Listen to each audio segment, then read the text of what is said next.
অসংখ্য লেয়ারযুক্ত রসে টই ডুম্বুর মুখে দিলেই মিলিয়ে যাবে, আর এটা খেতে ভীষণই ভালো লাগে। নমস্কার বন্ধুরা, রোজকার মতো আজও একটা রেসিপি নিয়ে চলে এসেছি। আজ আমি আপনাদের দেখাবো বাড়িতে থাকা মাত্র এক বাটি ময়দা দিয়ে অসংখ্য লেয়ারযুক্ত খাস্তা গজা। এই মিষ্টিগুলো মুখে দিলেই মিলিয়ে যাবে আর খেতে ভীষণই ভালো লাগে। হঠাৎ মিষ্টি খেতে ইচ্ছে করলে একবার হলো বানিয়ে দেখতে পারেন। এটা কিন্তু বেশ কয়েকদিন সংরক্ষণও করা যাবে। ভিডিওটি শেষ অবধি দেখার জন্য অনুরোধ থাকলো, আশা করছি ভালো লাগবে। তাহলে চলুন বন্ধুরা দেখে নিই। আমি এখানে একটা থালা নিয়েছি, এরপর এখানে দেব ময়দা। আমি সবটাই ওজনে বলছি। এখানে 700 গ্রাম ময়দা আছে। এরপরে 1 চিমটে নুন দেব আর তেল দেব প্রায় 3 টেবিল চামচ। এখানে তেলটা খুব বেশি দেওয়ার কোনো প্রয়োজন নেই। 700 গ্রাম ময়দায় আমি এখানে 3 টেবিল চামচ ময়দা দিয়েছি। ময়দাটা কিন্তু আপনারা কমিয়ে বা বাড়িয়ে দিতে পারেন, সেক্ষেত্রে কিন্তু ময়ানটাও কিন্তু কম বা একটু বেশি হতে পারে। এরপরে ভালোভাবে ময়ানটা করে নিতে হবে। আমি এখানে মুঠো করে দেখাচ্ছি, বেশ কিন্তু ঝুরঝুরে আছে, সেটা দেখো বন্ধুরা বুঝতে পারছেন। এরপরে অল্প অল্প জল দিয়ে একটা ডো তৈরি করে নেব। একসঙ্গে খুব বেশি জল দেব না, এতে নরম হয়ে যেতে পারে। অল্প অল্প জল দিয়েই ডোটা বানিয়ে নিতে হবে। সাধারণত আমরা বাড়িতে লুচির যেমন ডো বানাই ঠিক তেমনই কিন্তু এটা বানিয়ে নেব। এটা আমার মাখানো হয়ে গেছে, এরপরে রেস্টে রেখে দেব। তবে একটা ঢাকনা দিয়ে রাখতে হবে অবশ্যই, নাহলে এই ডোটা কিন্তু হালকা শুকিয়ে যাবে উপরের থেকে। একটা ব্যাটার তৈরি করে নেব। এর জন্য এখানে নিয়েছি বাটি আর 3 টেবিল চামচ শুকনো ময়দা আর সাদা তেল দিয়েছি প্রায় 6 টেবিল চামচ। একটু হালকা একটু ব্যাটারটা তৈরি করে নিতে হবে, এরপরে ভালোভাবে মিশিয়ে নিতে হবে। এটাও হয়ে গেছে, এক সাইডে সরিয়ে রাখবো। আর এদিকে ময়দার ডোয়ের থেকে থালাটা আমি আগের থেকে করে নিয়েছি। এরপরে একটু ছোট সাইজে লিচিগুলো কেটে নিতে হবে। লিচিগুলো খুব বেশি বড় করব না, মানে রুটির মতো ঠিক লিচিগুলো কেটে নেব। সবগুলো লিচি কেটে নিয়েছি আর খুব সুন্দরভাবে গোল করে নিয়েছি। এরপর এগুলোকে বেলে নিতে হবে। যতটা সম্ভব একটু হালকা করে বেলে নিতে হবে। এই মিষ্টিগুলো বন্ধুরা বানানো কিন্তু খুবই সহজ, আর এগুলোকে বাড়িতে বেশ কয়েকদিন রাখাও যাবে। একটা আমার বেলা হয়ে গেছে। আমি একই রকমভাবে এখানে সবগুলোই কিন্তু প্রথমে রুটির মতো করে বেলে নেব। প্রথমে একটা রুটি নেব, এর উপরে দিয়ে দেবো আগের থেকে যে ময়দা তেলের যে ব্যাটারটা তৈরি করেছিলাম সেটা দিয়ে ভালোভাবে রুটির চারপাশে আমি লাগিয়ে নেব। একই রকমভাবে আর একটা দেবো।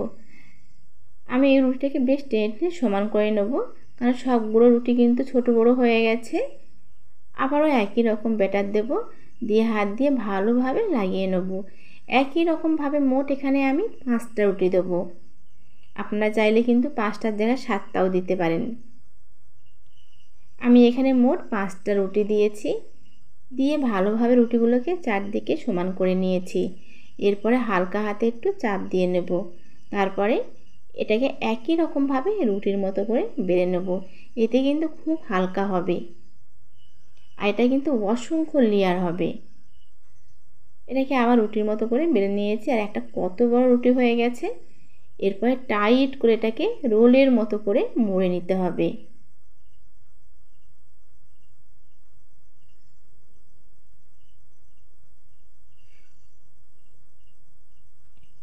এটাকে ভালোভাবে রোলের মতো করে মুড়ে নিয়েছি। এরপরে একটা ছুরির সাহায্যে এগুলোকে কেটে নেব। এই অংশটাকে আমি বাদ দেব না, পরে একই রকম করে নেব।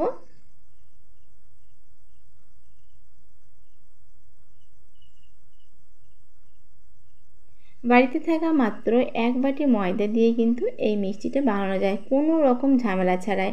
আর প্রত্যেকেরই বাড়িতে থাকে ময়দা আর চিনি, এই দুটো উপকরণ থাকলেই কিন্তু মিষ্টিটা বানানো যায়।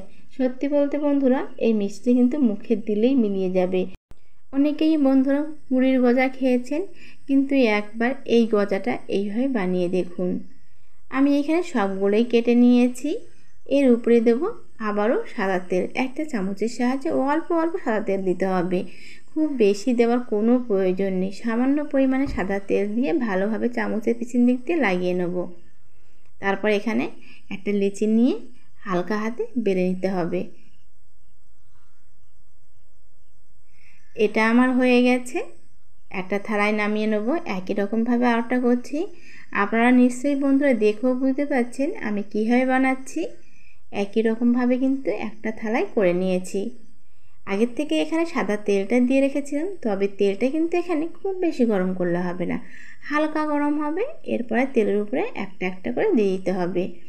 আর এগুলোকে ভাজতে গেলে একদম কম আঁচে রেখে ভাজতে হবে, যাতে বাদামিটা না হয়। এটাকে ভাজতে হবে একটু সময় ধরে। এখানে যেন বাদামি কালারটা না আসে, সাদাই থাকবে, আবার ভিতরে কিন্তু মুচমুচে হবে। একদম কম আঁচে রেখে এগুলোকে উল্টে পাল্টে ভেজে নেব একটু সময় ধরে।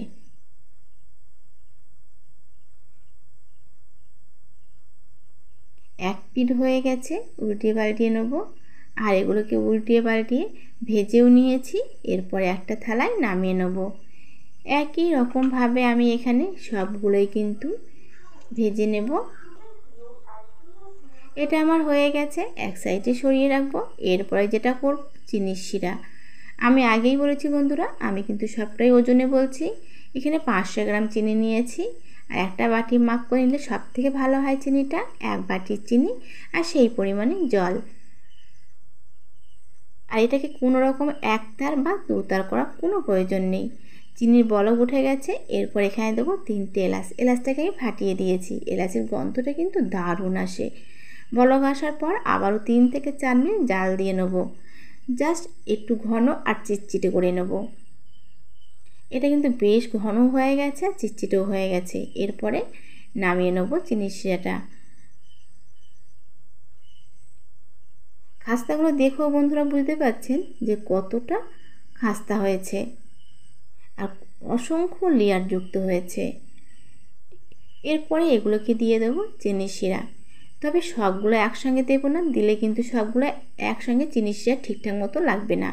প্রথমে আমি 5টা থেকে 6টা দেব, দিয়ে হাতার সাহায্যে ভালোভাবে উল্টে পাল্টে নিতে হবে।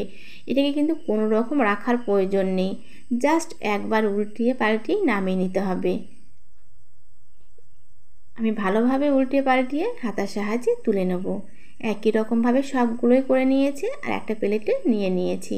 উপরের থেকে সামান্য দেব এখানে ড্রাই ফ্রুট, আমন্ড আর পিস্তা, দেখতে একটু সুন্দর লাগবে বলে। কি বন্ধুরা, দেখে মনে হচ্ছে তো যে খুব সুন্দর হয়েছে? সত্যি বলতে বন্ধুরা, এটা খেতেও কিন্তু খুব সুন্দর হয়েছিল।